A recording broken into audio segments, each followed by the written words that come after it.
So it's quite all right. Minor microphone issue, but it works. I can hear. You don't need to applaud again, honestly. Please. Right, ready. Every morning, I wake up and look out over the Freetown rubbish dump, capital of Sierra Leone, Western Africa. And when I wake up at 6:30 in the morning, it's already being combed over by young men searching for anything, scraps they can sell, save, or even eat. And at the same time, the pigs that live on the same rubbish dump are doing the same thing. So the young men and the pigs are competing over the same resources. Sierra Leone is amongst the poorest countries in the world. The brutal civil war, which was made famous the world over for the use of child soldiers and amputations, ended only in 2002. Most people can't read and can't write. 1 in 5 children die before the age of 5, and most people won't see middle age. And me. I've just flown over from London, where I was raised. My home has hot water, electricity whenever I need it.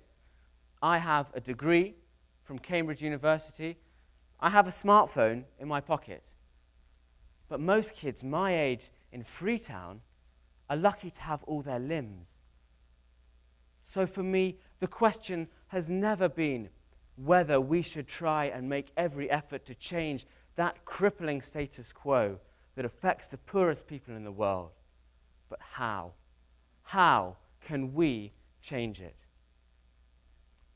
Because I come from a country that has made itself rich, but many aid organizations and charities take a different approach to wealth creation, one that relies on donations, volunteering, good intentions.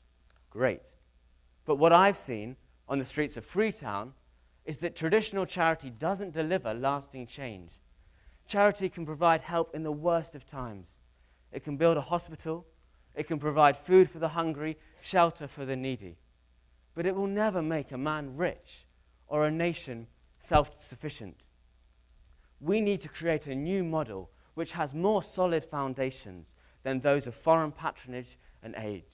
We need to give people the opportunity to help themselves.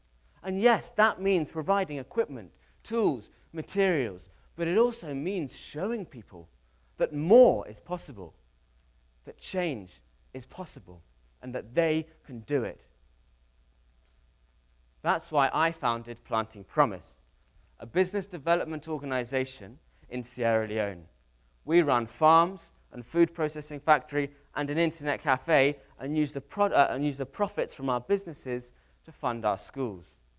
It's about unlocking aspiration and using profits for positive good. I did it when I first went to Sierra Leone in 2008. And I didn't go with a grand plan to create a sustainable model that in 2 to 3 years would land me here in Washington talking to a TED event. I did it because when I first arrived in Sierra Leone, I was very quickly struck by 2 things. On the one hand, the enormous poverty, the desperate need for education, for health. Millions of people crowded into crammed conditions, vulnerable to anything from disease to even the torrential tropical rains that hit Sierra Leone every July. But on the other hand, I saw this enormous potential for profitability. These long, white, beautiful sandy beaches stretching into the horizon, piles of the most delicious tropical fruit that ends up rotting in the streets. And in a country that can't feed itself, vast acres of arable, fertile land that goes to waste. And I was optimistic. I saw a real opportunity for change. I thought if we can marry this potential to this need, we can develop this country in a way that will be sustainable. Now, I couldn't do it alone. But the internet now can connect you with anyone, anywhere. And through the internet, that's potential, through the internet, I met Eddie Boston Mama, now the director of Planting Promise in Sierra Leone. We met, we got on.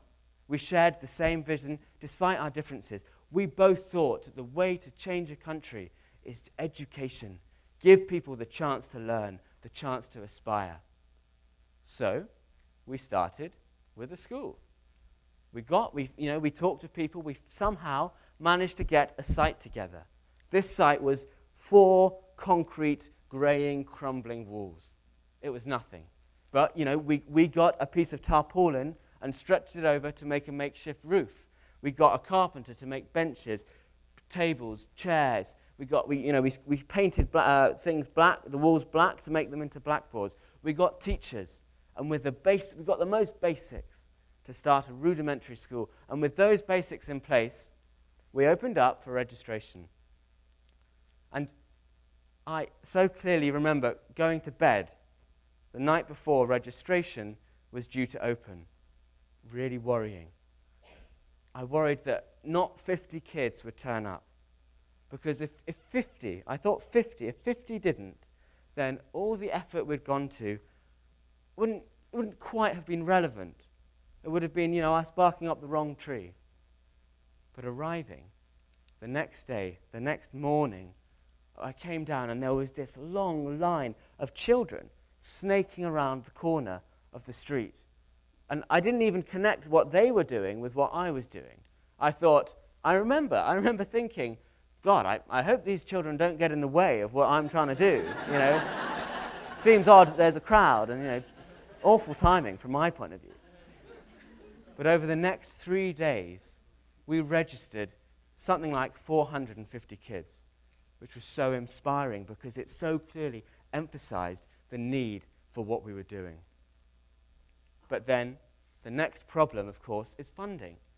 As I say, I don't think you help people by making them dependent on you.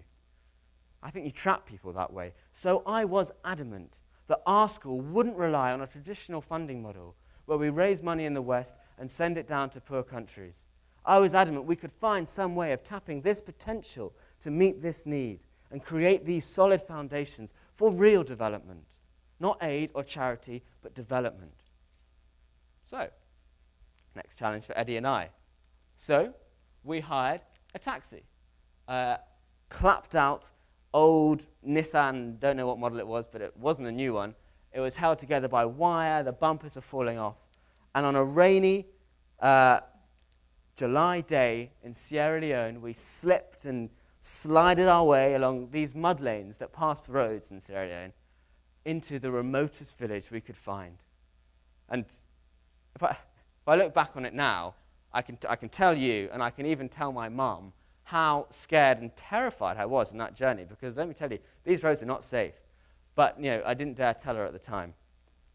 And so we arrived into these villages, and miraculously, we're welcomed by village chiefs and hierarchies in these remote villages. And we sat with them, and we ate with them, and we listened, and we asked what we could do for them, and thought about what they could do for us. And we saw poverty and hopelessness, real hopelessness. We saw that they have these vast amounts of land, but no motivation, no capacity to farm this land. So we said, farm for us. We'll provide the equipment, the seeds. We'll organize getting everything in and the produce out of the village. And in return, we'll give you 22% of the profits, and we will try to deliver to this village our high standards of quality, which we hope will be able to mean education for your children through your labor. And they agreed.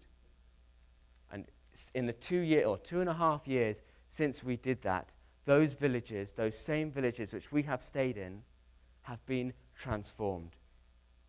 I don't think I can tell you what a difference we've made in those villages. I can't tell you what it looks like to go to show people what it means to have villages where there was nothing, but where there is now inspiration, where there's income, where there's employment, where there's wealth, prospects, all being generated in those villages. But I can tell you what a success we've had on the back of that momentum and that change. We've created from one small farm, helping one small school, we've now got 6 farms in 4 areas. We have a food processing factory just outside Freetown. We have an access to markets scheme which opens up markets to people in rural villages in Sierra Leone. And we have an internet cafe bringing connectivity to people in Freetown. And I'm immensely proud to say that we've used that to create 4 schools, 3 of which is us, going back to those same villages, those villagers who we asked to take a chance on us, and we would try and do what we could for them.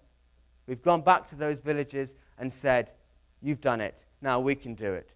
And we've provided 3 schools on the sites of 3 of our 6 farming villages. That's the journey we've come. That's the journey we've come along. Because I think that business, much more than charity, really means development. Business creates cycles of wealth generation. It gets money flowing around the economy. It creates employment and it creates profits. And we use those profits to pump them straight back into those desperately needed education services in Sierra Leone. So that we're now in a position where we are building our first ever secondary school. All our schools are primary schools.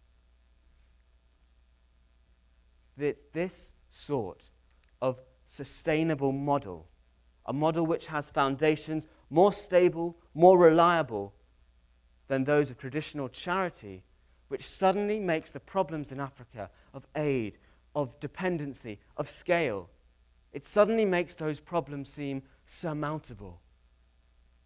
It's a model that fosters aspiration, not dependency, and it's innovative. Because we, as young people today, we need to be innovative. We need to be creative to find the solutions to complex problems.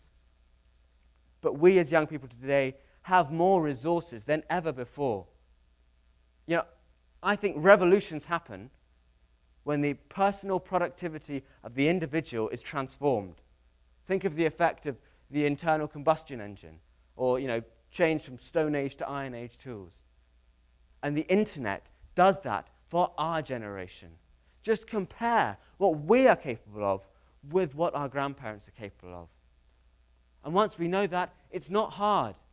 You don't need millions of pounds or millions of dollars. I started those 3 farms initially with £800, which I begged, borrowed and stole when I got back to the UK. In fact, I didn't steal anything, and I hope that there aren't any authorities looming around. Just begging and borrowing and asking for donations. That's what I did. And if I can do it, you can do it. Because the real generator of change is not money. It's so much more simple. It's aspiration. I think one of the most debilitating aspects of poverty is that it creates a poverty of aspiration. It doesn't produce change makers. It accepts and maintains the status quo.